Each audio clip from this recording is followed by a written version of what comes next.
From the European Parliament in Brussels, this is Raw Politics.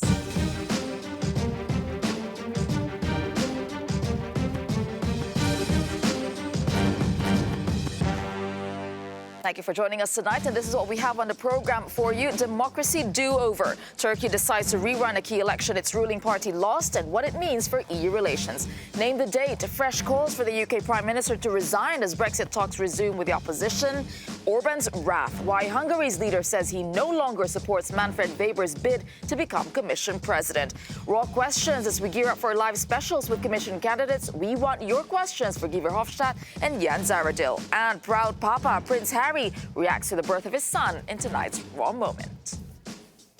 It's good to have you with us this evening. It is now time to meet our panelists. We have, of course, Darren McCaffrey, our political editor at Euronews. Darren, what are you watching tonight? Well, the EPP last month had to give Viktor Orban a bit of a slap on the wrist. Well, he has turned around to give Manfred Weber a bit of a slap in the mouth today when it comes to rejecting him as the Spritzen candidate.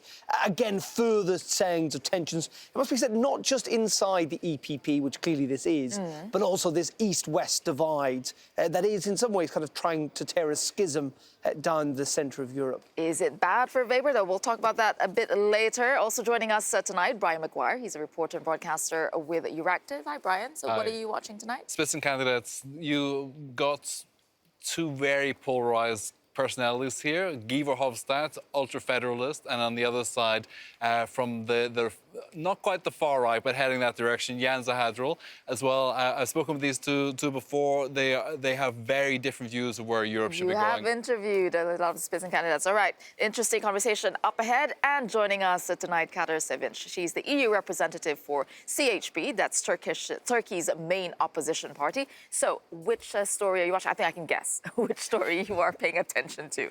Yes, very unfortunate story, rerun of the local elections in Istanbul, the cancellation of the elections. All right, it is a big story today. That's exactly where we're beginning tonight because President Erdogan, he has defended the decision to rerun an election that handed victory to his opponents. Well, Erdogan's AK party was defeated in last month's Istanbul mayoral elections. But yesterday, the electoral board said that there should be a rerun because of, quote, irregularities and corruption. Well, speaking at a parliamentary meeting of his AK party today, Erdogan said that another election would be the best step for the country. So let's take a listen. Seçimler öncesinden başlayarak bir takım kirli ellerin işin içine girdiği ve konuyu adım adım bu noktaya getirdiği anlaşılıyor. İstanbul Büyükşehir Belediye Başkanlığı seçimlerinde organize bir yolsuzluk ve tam kanunsuzluk, usulsüzlük hali olduğuna samimi olarak inanıyoruz. Well, that decision to rerun caused the Turkish lira to fall, and it sparked protests as well. Ekrem İmamoğlu, the CHP candidate who had been confirmed as mayor in April, he called the decision treacherous. Let's take a listen to his reaction last night. 40 gün 45 gün daha kazanıp pisliklerini temizlemek için bir karar aldırmış olabilirler. Ama size söyleyeyim. Biz güler yüzle, umutla, sevgiyle, saygıyla hakkımızı söke söke alacağız. All right, watching this very closely, clearly this is, well, question is, how worried should the EU be? I'll go to you first, Brian, from a context point of view. How worried should the European nations be? This doesn't change much for Europe.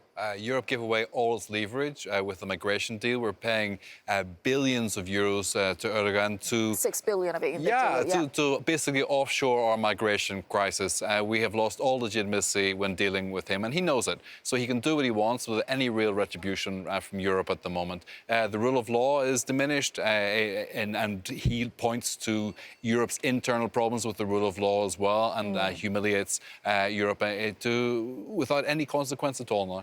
All right, and you as a member of the opposition, clearly we know your position, but how is it being interpreted now in Turkey and the kind of worry that you have as the opposition? 6th of May 2019 marks the darkest day in our democratic tradition and history. Turkey never ever had such experience. And seemingly, Mr. Erdogan and his AKP having a hard time to accept their defeat. and they made recounts and recounts throughout 17 days. We've proven once and once again that we won the election. And now they're canceling the election. So it's basically you can run against AKP, you can win the elections, but it's illegal when you get the seat. Yeah, when Erdogan lost both Ankara and Istanbul in the last elections, did the opposition really believe that he was just going to let that go, that that was the result and let's move on? Was there hope democracy. This is what democracy is. Turkey is a democracy. It is since the founding of our Republic of Turkey. It's been the case, and we never, had problems in terms of the democratic legitimacy of elections or this kind of distrust vis-a-vis the election nights or the afterwards. It's the first time during AKP term and Erdogan's rule we have this experience. Yeah, but does he have a point? I mean, is there signs of corruption? No. How can you emphatically say that? No, because... He's just making this up? Because he's making this up, of course. All the claims of fraud are groundless. Because in the previous elections, same officials, now they are posing this fraud allegations against, were still in the position. Then if we are cancelling this election, we have to cancel the election for presidential seat, presidential elections, and plus the constitution. Let's then cancel these elections too. No, this is not what Mr. Erdogan and his AKP do. They're actually, okay, we lost the election, we are not going to accept the defeat. Then if we lost the election, we are going to cancel the election. Okay, so clearly the opposition would stand by the ground. But to your point, Darren, is there a point to what Erdogan is doing, or is this a legitimate worry on where democracy is headed in Turkey? Well, I think it has to be the latter, given the history that this is simply not a one-off, and we are seeing the degradation of democracy in Turkey. To pick up on Brian's point, though, kind of with the wider EU context, this is very tricky for the European Union. Of course, they are not happy that such a large country, a country that is still, in theory, on a accession process to the European Union, and the NATO has gone this way. But in saying that, Europe also has to deal in the real political world. Erdogan is not going anywhere. I mean, he clearly has levels of support and clearly having to deal with complex, difficult issues like migration. Turkey has to be a partner and simply can't be sidelined. But it just feels like he has all the advantage. Is that how he feels? No, he doesn't have all the advantage because the EU has have their hands tied. The problem for Erdogan is not the EU. The problem is the economy. The Turkish currency is down 30% on last year. The country is in recession. So long as the country was booming, he was winning the votes. He used to be mayor of Istanbul. He said at the time that if you win Istanbul, you win Turkey. He's lost Istanbul. The country is in economic decline. He's worried. So you're saying that the EU is not even a concern anymore for Erdogan at this point? He's more concerned about just, his local electorate and the economy? No, Europe is definitely in concern. And since the election night, over and over again, we've seen these statements, declarations, even from US, the sanctions would be imposed and the invitation to accept the election results. So international community pretty clearly responded to that. And we shouldn't make this assumption that Erdogan stays where he is. Okay. No, he's losing the ground. We did have some reaction from the European Union because the EU had called on Turkey to open their decision to public scrutiny without delay. While German Foreign Minister Heiko Maas had some stronger words this afternoon. He said in a statement, quote, "The decision of the High Election Board to annul the local election in Istanbul and order a rerun is, in our view, not transparent and not comprehensible." So Heiko Maas speaking there. The question for the Germans, though, and indeed for the European Union, is, great strong language. We've heard this before. I mean, but what follows through? Because, this is part of a wider process. What about EU accession? Is that even... I mean, there are questions today, should Germany... I mean, this has been going on since 1987. But should Turkey still be on this accession process? Even if it is just a theoretical one, given where it is today. But I come back to the fact that, we're in the middle of an election campaign in Europe. Migration is still one of the #1 concerns of voters here. And whatever you think about the deal with Erdogan and Turkey, it has and is working in terms of managing and control of migration numbers to the EU. So does that mean turning a blind eye or not being as hard? You think they're turning a blind eye? will use the softest possible language, because the moment Erdogan says you're having your migrants come back across That's the borders... 2.9 million refugees, according to the UN. Yeah, so if he wants to throw them out of Turkey, they're coming to Europe. And we're moving further and further towards the far right, and populism is gaining more ground in Europe. The moment he does that, then we can kiss goodbye to a lot of our democracy in Western Europe. And I think what's also interesting is that the suspension, in fact, of the EU accession negotiation means that someone was saying that Turkey's leadership is off the hook, technically, from those EU impositions. I put that in quotes. Is accession... Is it even a draw for Erdogan these days? Like, is that a goal that he has in mind, or, well, you know what, forget it? We Turkeys are progressives, definitely pro-European and pro-accession, and we don't want the suspension of EU negotiations. That's very clear.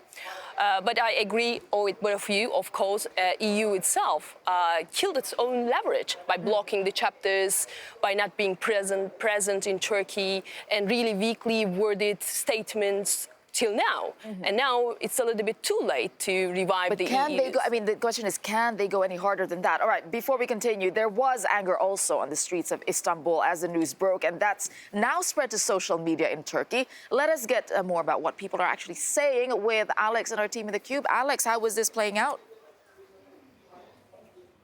Well, Tessa, it's something that we first noticed here in the Cube last night. Matthew and I, as we were just looking at the social feeds during Euronews Tonight last night, started seeing in Turkey people popping up on the streets, filming videos like this one. Have a look at this.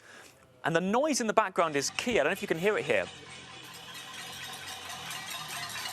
You're hearing a clattering and a banging. What we started to see was crowds of people coming out onto the streets with pots and pans, banging them in anger. That then transformed into scenes like this, where larger crowds started gathering. So you saw there just a small street with a couple of people banging their pans. Well, then that turned into scenes like this in Istanbul.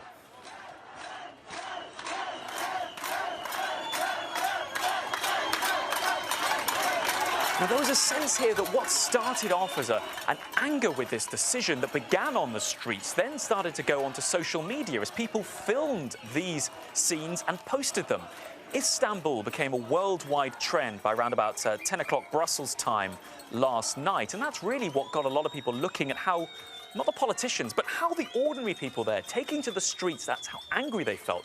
People looking at the reaction of people there in Istanbul. And we can bring you the words. These videos are from a man called Onda. He didn't want to appear on camera himself. He was reluctant to do that for many reasons. It's obviously a tense situation there. But this is his description. He sent in a message to my colleagues Matthew and Shauna on the team. He said, this decision, that is the decision to rerun the elections, has nothing to do with the law. It is neither, basically it's not morally justified, was the sense. Our Turkish team here helping us translate from Turkish into English. He goes on to say, they are trying to impose uncertainty on the public. So a sense here that these elections, this rerun, is illegitimate and that people are angry that they're having to go through this all again. But what about the reaction, the note struck by opposition politicians? Well, let me just bring you up this tweet here, if I might, from within Istanbul. And I believe I can bring it. Well, I can't actually bring you that just now. Slight tech issue there. But it was a tweet in which a politician there, a city councillor in Istanbul, says, we are going to roll up our sleeves and fight on. And that is certainly a sense that looking at our social media monitoring tools here, I can tell you the two biggest hashtags being used by people in Istanbul is hashtag everything will be okay and hashtag everything is beautiful. Now that is the note and the tone that's being struck by members of the opposition. Everything's okay, everything will be beautiful. They are confident that they can win again. So when we see these videos from Onda, he's shared another one here, another gathering from Istanbul, you get a sense people are angry, but Tessa, people are also defiant in Istanbul. And I think it's that defiance with those hashtags, that will be the message that will be carried forward into these elections as they are rerun. Thanks for that, Alex. A very quick reaction into, that looked very spontaneous, the reaction of the people. Do you think this is going to continue? Yes, we are very angry. Millions of people are angry in Istanbul. Yesterday, people were on the street, they were chanting, and they were asking the Supreme Election Court the protests council that Erdogan should be to worried resign. about? Protests that he could be worried about? Of course. At the end of the day, there are millions of people on the street, and they are demanding just a fair elections. And we won these elections in very unfair and unjust conditions. 120,000 people were detained or dismissed from their jobs during the last 2.5 years as well. 10,000 of them are still in prison. 1,200 judges removed. You think you're going to get justice? I don't think so. Well, there we go. It seems like this is really just at the beginning, you know. It will multiply for sure. All right. OK, let's leave it at that. We will now turn our attention to the UK because its future is hanging in the balance. The two main parties are headed back to the boardroom in the hope that a Brexit breakthrough might finally be in sight.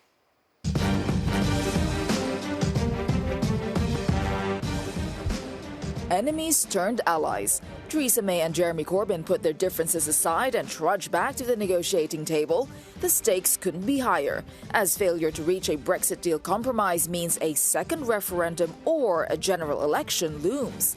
But what's on the table, and will it be enough? Mrs May will reportedly offer a temporary customs arrangement due to last until 2022. But with Labour pushing for something more permanent, will it be make or break for the pair? Split the party? Morning, sir. She's jeopardised the negotiations for her own personal protection. Meanwhile, calls for Theresa May to resign intensify after both major parties suffered wounding defeats at last week's local elections. Writing in the Mail on Sunday, she said the electorate had delivered their message. Quote, 3 years have passed and people really do just want us to get on with it. Forces of opposition to being governed by an unelected European Commission are growing right across Europe. And finally, with the UK's participation in EU elections looking more likely than ever, latest polls show the Brexit party is in the lead. It's 85,000 members giving Nigel Farage something to smile about, and making the newly formed party 2/3 the size of Mrs May's Conservatives. All right, so for this part of the discussion, we are joined by Bruno Waterfield. He is a Brussels correspondent for The Times. So thanks for joining us, Bruno. So we were asking, there might be a breakthrough. Is a breakthrough in sight, really? I don't think it's in the interest of Labour to have a breakthrough before the European elections. I think the European elections will be much more interesting than people think. Outside the headline of the Brexit party, will the Lib Dems, as the Remain party of choice, take away votes from Labour? When you say not in their interest, it means that they will deliberately not reach a breakthrough. They will try What's the urgency? What's the urgency? Right. I mean, the European elections are going to happen now in Britain. You know, why not let the Tories be stuffed by the Brexit party and have your, hand potentially strengthened in electoral politics, but also in the negotiations as well. I also think that there's no guarantee, certainly at this stage, that kinds of compromises they're talking about would get it through the House of Commons. And the big issue, that of a second referendum, is very, very much unresolved. And there's really big problems with the Conservatives on that, because if they give a second referendum on membership of the EU, they will be forced to give a second referendum on Scottish independence. Do we feel the pendulum swinging towards a certain direction now? I mean, we haven't talked about Brexit in a while. In a while, I say a few days, but where's that pendulum? The pendulum, and I say this consistently, I've said this for a long time, we're moving towards a second referendum. I don't see how any of this can be squared without politicians being able to wash their hands and say, we've tried, this is the deal that's on the table, the two parties, it's their fault, we could have gone further, and they'll both blame each other and then hand it back to the people. The Labour Party will tear itself apart if it doesn't get a confirmatory vote, as they're calling it, on a deal of whatever sort that is. Second referendum? Derek, you agree? I mean, I agree with Bruno that we'll not... I don't think we'll see a breakthrough in these talks. I've never really thought, even from the beginning, that... Even though I think for some there are serious attempts to try and find a compromise, that ultimately Corbyn could ever really agree, and that in many regards May would be allowed to compromise when it comes to a customs union. It seems to come down to this suggestion from the government that any customs arrangement would be temporary up until the next election. That clearly won't satisfy Labour. And to add to that, of course, over 100 Labour MPs now demanding that any agreement has to come with addition of a confirmatory referendum. I mean, ultimately, the politics for a Labour Party led by Jeremy Corbyn to compromise with the Conservative Party on toxic Brexit, I just cannot see that. So before we get to a second referendum, if there is one, I think the ultimate big change we will see this summer is that the political pressure will finally get too great for Mrs May, and that she will probably have to go as leader. And there that we are will calls see for her a to resign, Conservative leadership race this summer. And that will be a dial changer, if not a game changer, because whoever leads the Conservative Party will certainly take these negotiations or Brexit in a very different direction. But what about the people? What about the mood of the people? I mean, we read, we saw the results of the local elections. They're punishing the two main parties, and then we have Nigel Farage here trying to, boost his support. What's the mood of the people, and in light of the EU elections? I think one of the things that people are not happy about is the idea of having a second referendum, because this is a second referendum. You can call it a confirmatory referendum, a people's vote, whatever you want, but it's a second referendum. And a lot of people aren't happy whether they remain or leave in 2016, and that aspect hurt Labour in places like Sunderland in the local elections. But there was a swing, and I think the story that hasn't been written about the local, or really properly explored about the local elections, is the Remain side in the form of the Lib Dems did very, very well. And that's why I think the European elections are interesting. If Labour lose MEPs to the Lib Dems on a Remain second referendum ticket, that will change Labour's negotiating stance, I think, I mean, in terms of the... Because I think the real deadline for a cross-party consensus is not May. It's not this month. It's next month. It's June. The interesting thing is, I mean, as Bruno picked up, there are 5 million Labour voters who voted leave in the referendum. They're not happy about a second referendum, but there are also millions of other Labour voters who want to see one. So, and this is Labour's... Jeremy Corbyn's been walking a tightrope, sitting on the fence for the last, almost 3 years on this. Many would say even before the referendum itself. And the problem is that whatever way he tacks, he's likely to lose votes one way or another. So, a reminder that this is not just difficult for the Conservative Party, but for Labour But would Nigel Farage benefit from all of this? I mean, undoubtedly he will, and whatever you think about Nigel Farage, he has got an incredible political capacity to essentially start and reignite a movement. And the Brexit Party... I mean, looking at the current polls, will do very, very well. It may well top these polls. This is going to be Spanish election again, cannibalising like Vox from PP and not shifting the dial anymore. Well, but what it will do, I reckon, is it will add that political pressure on May. I mean, to the point where it could tip it over the edge.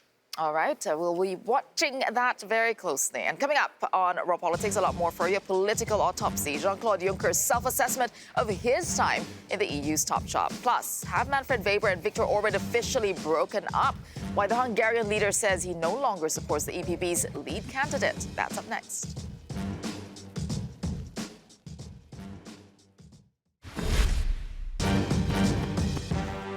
Welcome back to Raw Politics. So it is no secret that Viktor Orban's relationship with Manfred Weber is damaged. But now it looks like it could be beyond repair. Well, the Hungarian Prime Minister got to his feet last night to announce that he would no longer be supporting the EPP leading man's bid for president of the Commission. Well, this is after Manfred Weber suggested that he doesn't want to rely on far-right votes to get Europe's top job. Let's take a look now at what Viktor Orban had to say to this. Nekünk jó lett volna a Weber a frakcióvezető úr is bizottsági elnöknek, de ő bejelentette, hogy neki nem csak, hogy nincs szüksége a magyarok szavazataira, hanem hogy ő azokkal nem is akar bizottsági elnökké válni. Ha valaki így megsért egy országot, utána annak az országnak a miniszterelnöke nem támogathatja egy ilyen embernek a jelöltségét. And well, yeah, Viktor Orban, he has been at loggerheads with the European People's Party for months now. And things came to a head earlier this year when they took the dramatic decision to suspend Orban's Fidesz party from their group. Now, this is amid concerns over the rule of law violations and the clamping down on press freedoms in Hungary. But this was perhaps the straw that broke the camel's back for the EPP. We're looking at a poster campaign organized by Orban's Fidesz party, which accused the current Commission president and the EPP member Jean-Claude Juncker of working with a billionaire philanthropist, George Soros, to weaken border controls and bring migrants to Hungary. All right. Joining us now to discuss this is Swedish MEP from the European People's Party, Anna Maria Corazza Bildt, and still with us, Bruno Waterfield from The Times, and our political editor, Darren McCaffrey. All right, Anna Maria, we'll start with you. Do you think this is actually, Darren, you painted as earlier as a slap for Manfred Weber, but could this actually help Manfred Weber? Because he's been criticized for keeping that relationship with Orban. Well, here it is. Orban looks like doesn't want the relationship anymore. I think it's very good that Manfred Weber has been coherent, consistent and courageous to stand up for the EPP line, for our values, with a very pro-European, pro-democracy, pro-rule of law line. And he's campaigning to defend our values, very much following the decision of suspension that the EPP took, so very much representing us in the EPP. It might be actually better for him in terms of that could encourage the clear distancing from Orban, But now could encourage liberals, progressive socialists to actually support him, it and looks like- voters also to vote for the EPP. Yeah, but it looks like Orban is getting the last word, isn't he? It's his call. I don't want this relationship. It wasn't Manfred Weber who actually pushed him out as far as he should have, as his critics would say. That's not my reading. He's an opportunist. He will go where power is. He said before being suspended, we will leave the EPP if we're suspended. He was suspended and he said it's a victory for Fidesz. So you cannot rely on what he says. He will go with power after the election. He will just choose what is more convenient.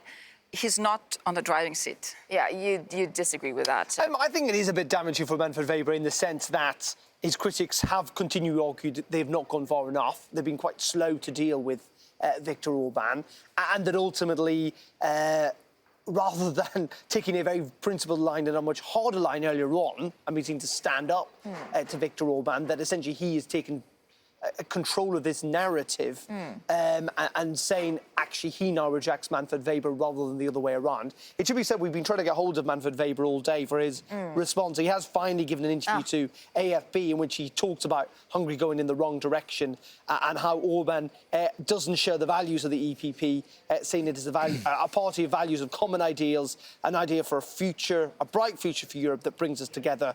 And those that don't believe anymore in those values have to leave the EPP, suggesting that he now wants to see Fidesz and Orban out of the party altogether. So he's setting the agenda. What's your reading on this, Bruno? Because first of all, he's reacting, Viktor Orban's reacting to an interview that Weber did a month ago, so it's not like it just happened. So there's got to be something behind this. Well, look, there's a reality check as well. Orban didn't support Juncker.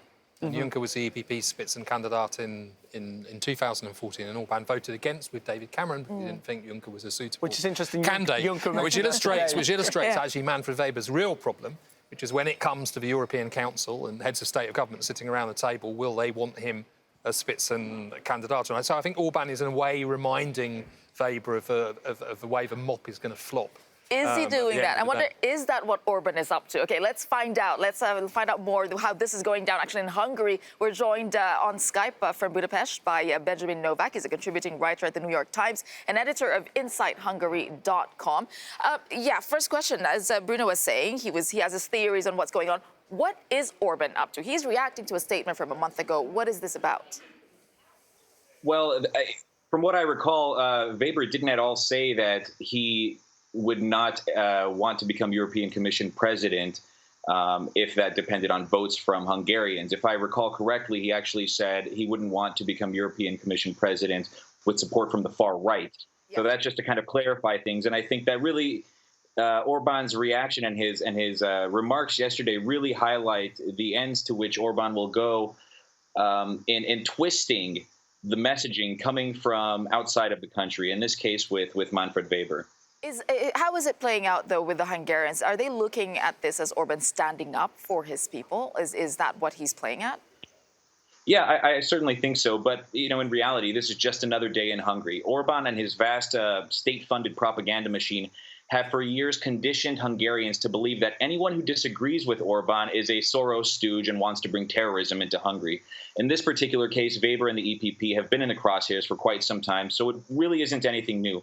But I think with yesterday's announcement, Mr. Orban has proven once again that he is a master of making virtue out of necessity, whereby opposition to migration in this case is the virtue, whereas in reality, Orban's shifting alliances are more due to the necessity of his extremely poor relationship with the EPP. Exactly. You're talking about shifting alliances because some are seeing this as him meeting Salvini from Italy. This is actually part of what is playing into, his recent announcement of I'm going to break with the EPP. Well, there's Salvini now in sight. Is this at all playing?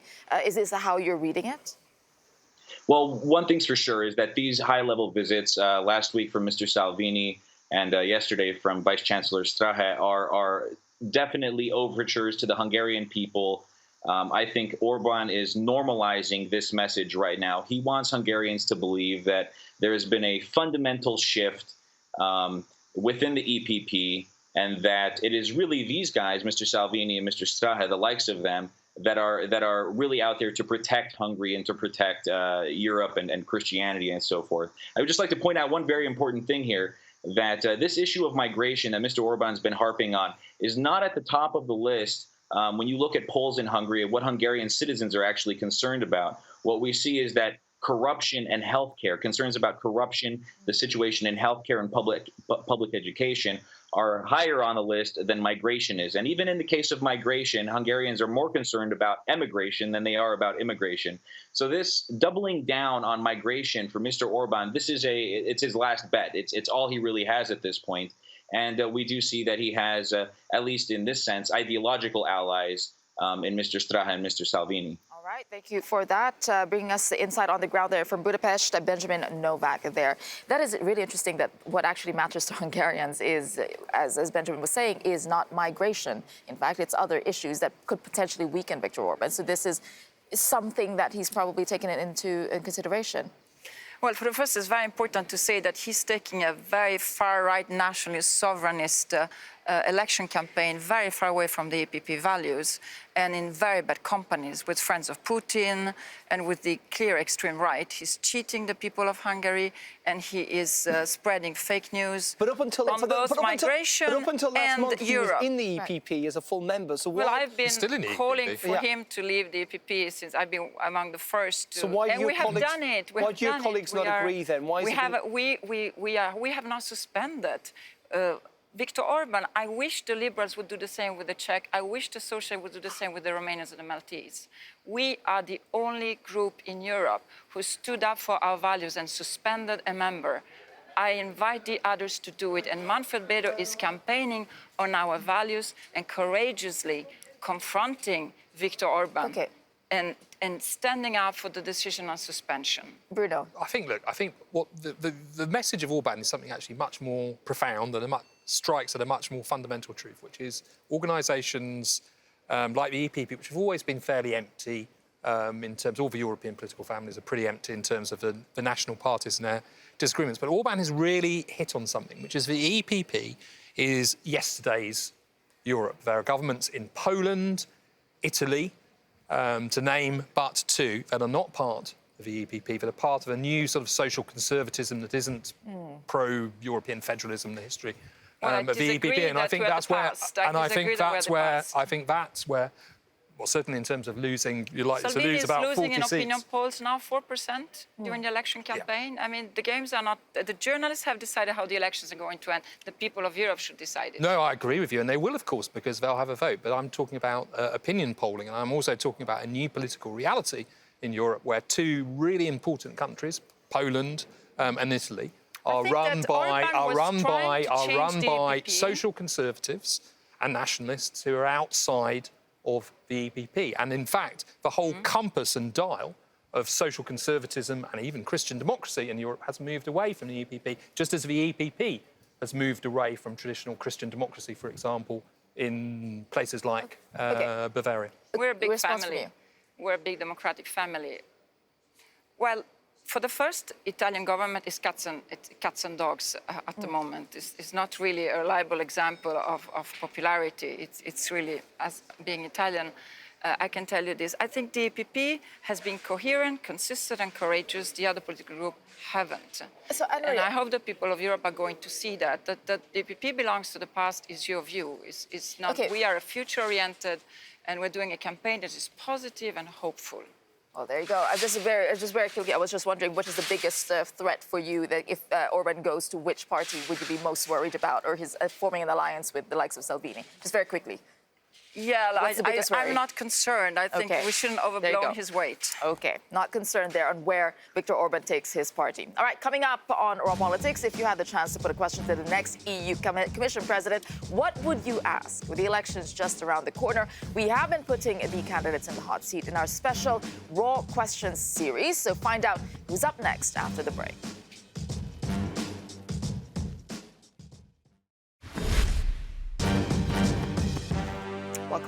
Now, next week, we will be continuing our special Raw Questions series with the candidates for Europe's top job, the President of the European Commission. So we will be sitting down with Guy Verhofstadt from the Liberals and Democrats group and Jan Zahradil from the Conservatives and Reformists group. And we want you to start getting in touch with us with questions for them. But before we get to that, let's first take a look back at our special shows so far. So we've had Ska Keller from the Greens, we've had Frans Timmermans from the Socialist group, and the left candidate, Violetta Tomic. Right now, we're spending 55 billion euros a year subsidizing fossil fuel technology, and we shouldn't do that. We should put that money into climate-friendly technology. Do you take many plane journeys a year? Well, I have to indeed take a couple, but I travel a lot by train. Only a couple? How many plane journeys do you take a year? Oh, that's a very good question. I don't know, but I think actually, I mean, not taking the plane and doing a lot of things personally is very good. It's very important. Like I myself, I don't have a car, I'm vegetarian, whatever. We have a huge silent majority of very strong pro-European citizens who are sort of intimidated by all the shouting and screams from the radicals, from the nationalists, from the populists. And we need to give them a voice, them the strength to withstand these pressures, which are going to do no good to Europe. But do you acknowledge the feelings of those people who would vote for a different way, a different vision to the European? Of course I acknowledge, because they used to be our voters. You know, how can I not acknowledge them? I wish they would come back, but I understand their anxiety. History is repeating itself, and we have to learn something from the history, or we will have to face it again. In 30s of previous century, it was the same. First economic crisis and then Second World War, because people are so frustrated, so angry, because they cannot survive the month. And on the other hand, you have extremely rich people. While during the economic crisis, we were tightening our belts, the number of billionaires doubled. All right, joining us now is our Brussels correspondent, Jack Parrick, and still with us, Bruno Waterfield from The Times, and our political editor, Darren McCaffrey. I mean, Darren, the special shows that we had is a different format from what we normally have with Raw Politics. How did it work? Yeah, indeed, we've got, two of us interviewing, in part, it must be said, whoever the Spritzen candidate is for individual parties, the people who want to take over Jean-Claude Juncker's job. It must be said, some of them have got a better chance of getting it than others, though they may well be part of the process of deciding who it is. But actually, this programme is very much not about us. It's about you at home. It's about the audience. We have a live audience here in the studio. We take questions from people across Europe via video and indeed via social media. Yeah. And so it's all about you getting involved, you asking these questions. And, you know, next week we've got two very, very different candidates from kind of the centre-rightish, far-rightish, some would say, and the liberal centre ground in Guy Verhofstadt and Jan Zahradil. And we want you to get your questions in. So I'm going to tell you how you can get in touch now. You can get in touch via Facebook. There you can go. You can see the web address. It is facebook.com/Euronews. Leave us a message there. You can email us at rawpoll@euronews.com. Or indeed, just simply send us a tweet using the hashtag #RawPolitics. We'll find your question. What are your questions to those candidates? What do you want to know? And how can we probe them about what their policies are for Europe over the next 5 years? Especially since, as you mentioned, their visions are so different. So to simplify, more Europe or less Europe? I mean, which vision do you think is going to be that? I'll ask you first, Bruno. Well, I mean, Guy Verhofstadt is the last standing true believer in the United States of Europe. It's very, very unfashionable in that regard. Jan is definitely the opposite. He's pro-European, single market, Thatcherite, but Eurosceptic in terms of the sort of grand visions and federalism, all the rest of it. Yeah. Both men are interesting, though, because both have a sort of hinterland. I mean, both of them have a past, they've got a lot of experience. Both are quite rare in terms of European Parliament of having quite a rich sense of humour. They do. In fact, Jack, you have been monitoring the social media part of this. And what's interesting, I think, it's what people react to and what kind of questions they ask. What do you think, are the key points that we would be putting to our candidates based on what you've seen? It's so interesting. I mean, firstly, throughout the previous interviews. Obviously, the issues that people are talking about relate to the candidate. So when we saw Ska Keller, we had a lot of green issues obviously coming up, especially when we were pressing her on the flights that she took. A lot of people questioning online. We team up with Facebook when we do these interviews, so we're streaming live there and people can leave their comments. We would like people to send in video questions that we can put directly to the people. And we also use CrowdTangle, very interesting tool that you can use to measure engagements, how many people are getting comments, etc. So far, Guy Verhofstadt has been far in the lead on that, so it will be very interesting when we interview him. Well, which is interesting because ultimately, you know, the battleground in these elections, you know, at European level, is so much on a kind of national sphere. Yeah. And very rare does actually EU subjects puncture through. Though it must be said, they do at times. But actually, Guy Verhofstadt is very good at engaging with the public and getting his message across. He tweets which well. actually which is quite rare because actually when you look at the populists across Europe or the Eurosceptics across Europe, they tend to be the people who punch through with public messaging. All right. And Guy Verhofstadt is the rare exception on the kind of pro-EU We're running out of time, but very quick, Bruno. A question for each of them. Right, good. Has Verhofstadt made a mistake linking himself to Macron, who is behind in the polls, to Marine Le Pen, and who broke the Spitzenkandidaten system? And for Jan, what about Poland?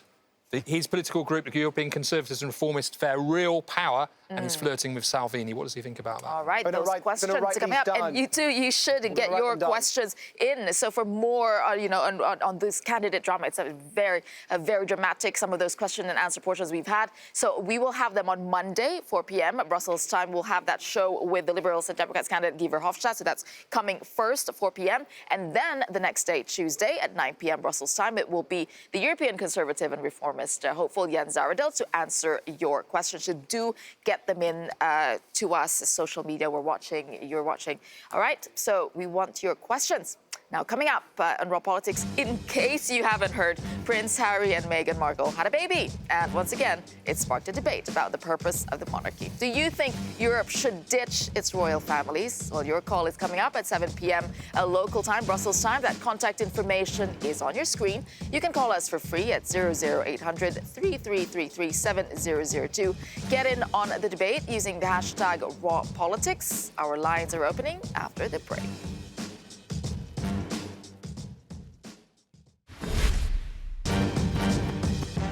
Okay, welcome back to Raw Politics. So we've heard from politicians and journalists, and now we want to hear from you. It is almost time for you to have your say as Raw Politics, your call goes live at 7 p.m., just right after the show. And co-hosting tonight is Jack Parrick, our Brussels correspondent. And still with us is Bruno Waterfield from The Times. And also, Darren, you'll be hosting tonight. What do we have? Indeed, we've got an eclectic mix of subjects from across Europe. The one I'm quite keen on is monarchy. Should Western European democracies... You are passionately keen on this topic. The monarchies. Let's have a look at all the topics we're talking about tonight there.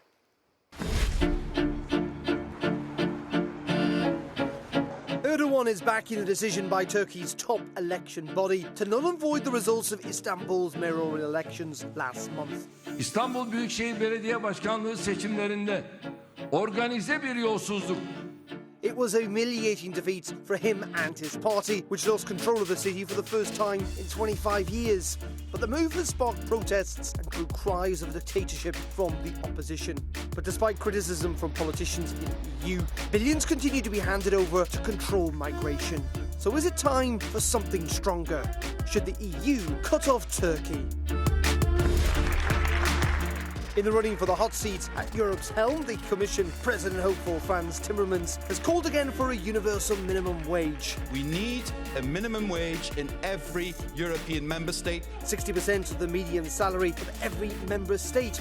He says it will help to end once and for all Europe's wealth gap. Who is going to fit the bill? More taxes, higher prices at the till. Could the costs outweigh the benefits? Would you pay more for a European minimum wage? Once again, Great Britain has gone royal baby crazy as news of the arrival of Prince Harry and Meghan Markle's baby boy flooded the country and the world. Despite the well wishes, though, the usual debate about monarchies in the 21st century persists. And not just in the UK, there are 11 others still standing across Europe. But with Europe's kings and queens increasingly described as archaic and a drain on the country's resources, how much do we really need them? Should Europe ditch its royal families? Come on, have your say. Should the EU abandon Turkey? Would you pay more for a European minimum wage? And should Europe ditch its royal families? And you know what to do. Get in touch. Pick up the phone.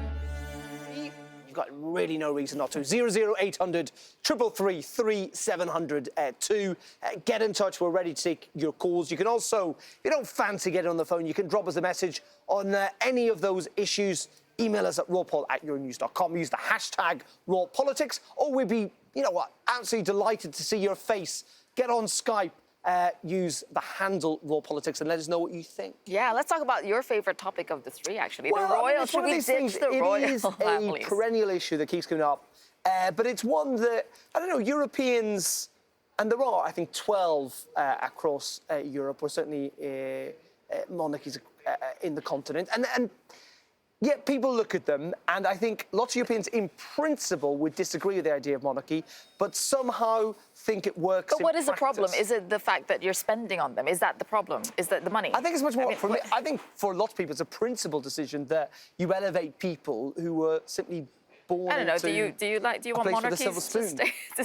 My objection to monarchy is very similar to my problems with the EU. Is you're creating powers above that are supposed to step in when democracy or are there to safeguard democracy. I have to say that when with this particular royal baby, we don't even know the name of it yet, you do think the greatest gift you could give would be anonymity. Yeah. So the celebrity part of contemporary royal family this is the other thing. Yeah. Prince Harry, I think, himself has said if he could choose, he wouldn't be a member of the royal family. Oh, there you go. We have to remember that they also do not have a choice in this. A lot of people do feel, though, especially across Northern Europe, that royal families bring stability. If you look at the likes of Sweden, Denmark, the UK, Belgium, considered generally stable countries, not... Or is it more of like, it's my That's the culture, feeling. it's my tradition, it's my history, or I mean, why I think, not? for example, for the UK and others, it definitely is a unique selling point for them. And I think there is an element that if you did get rid of the monarchy, what would you replace it with? Would you want President May? Just say nothing. Brexit and the president. What do you think? You know, so... Join in. I mean, what do you think? Do you think Europe should abolish all its monarchies? All right, get in touch. You know how to get in touch. You can call us for free, as we keep saying, 00800 333 7002, or email us at rawpaul@euronews.com, or social media. Use the hashtag #RawPolitics. We are on all of them. And you can also search for us on Skype. All right, we can't seem to get enough of the royal family. So for tonight's Raw moment, it comes from, where else? Great Britain, where one new dad couldn't contain his excitement at the birth of his son. Yes, I'm very excited to announce that Meghan and myself had a baby boy early this morning, a very healthy boy. Mother and baby are doing incredibly well. It's been the most amazing experience I could ever possibly imagine. How any woman does what they do is beyond comprehension, but we're both absolutely thrilled and so grateful to all the love and support for everybody out there. It's been amazing. So I just wanted to share this with everybody. All right, that's quite a sweet message from a dad. Yeah, you can't go royal or not. Clearly, it's a very happy occasion. But it's also why it's doomed, isn't it? Because they're like a vampire, the royal family. They're like a vampire that feeds off the blood of the young and the fresh. I mean, look what they did to Diana. One way of And they'll do it to looking at him. They will. He's the only asset they've got. They're all mad mediocrities. I have to say, and they've though, got I mean, this guy with a bit of I normality. love and they'll Bruno's suck the take on life the out. royal family. They have dealt with it. They vampires. have dealt with it really well, though. Much better than, you know, without the circus of it being outside a hospital and all that sort of stuff. We will. I think they've dealt we with will it get very people well. to continue this debate and this conversation with us after Raw Politics. So on your call, do get in touch. So thank you for watching our program tonight. So you know how to get in touch. Your call is right after the program. Have a good evening.